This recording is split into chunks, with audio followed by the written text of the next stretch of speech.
Good afternoon, class. So for today's lesson, we're going to be going over genetics and gene expression. So for the agenda, first we're going to go over some basic vocabulary you'll need to make sure you understand today's lesson and the content. Next, we're going to go over the difference in expression of dominant and recessive traits and how that may look. And then we're going to figure out whose cat is this. So students will be able to explain inherited traits using Mendel's principles of inheritance. That's the objective today. Next, we have some of the basic vocabulary. So first we have dominant, which is the way a trait is expressed when it is the prominent representation of that trait. Recessive is when it's the less prominent, less dominant version of the trait. Allele is a variation of a gene. Heterozygous is when there's multiple versions of an allele paired together. So let's think about it. If your mom has blue eyes and your dad has brown eyes and you have brown eyes, it's safe to assume that blue is the recessive trait and brown is the dominant trait. But you may have gotten a recessive allele from mom and a dominant allele from dad, making your alleles for eye color heterozygous. Now, if both of your parents have brown eyes, you probably got the same allele from both of them. Possibly. But we'll go further into that when we get into Punnett squares, which is a tool we use to determine the allele pair possibilities and how the gene may be expressed depending on those possibilities. So let's get into an example.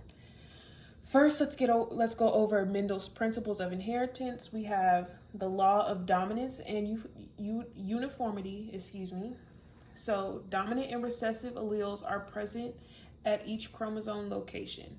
If a dominant allele is present, it will be the one expressed. So what that means is simply that if there's a dominant and a recessive allele expressed, the dominant will be expressed.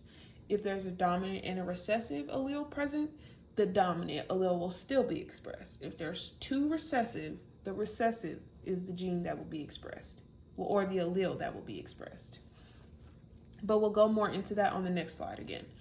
The next one is the law of segregation, which just means your parents are only going to pass down one allele each, making a total of 2 present alleles for every gene in you or in offspring.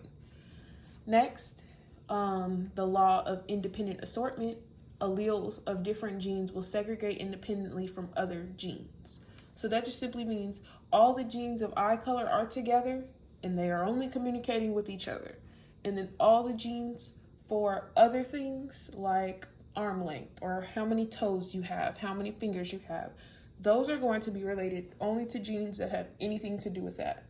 But the genes are separated by what they express for. So let's get into some examples. First, we're going to look at how the law of dominance and uniformity looks. So here is an example where there's a dominant and a recessive allele. The dominant is the assertive or the trait that would be expressed when it's present, right? So here we have a dominant and a recessive allele at the same position in these 2 chromosomes. Out of these 2, this dominant trait is going to be expressed. The passive trait would be considered the recessive trait, and those are represented by lowercase letters, while dominant traits are represented by capital letters. So here's an example of a Punnett square with 2 heterozygous parents.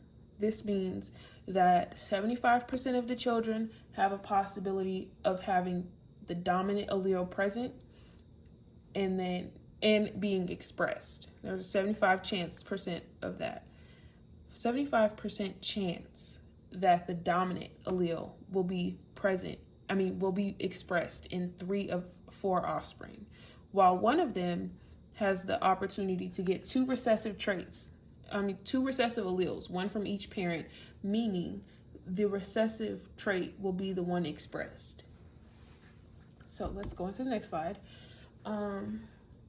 Looking at these parents, the instructions say the images show a pair of cats and their offspring. In cats, white fur is dominant over all other fur colors.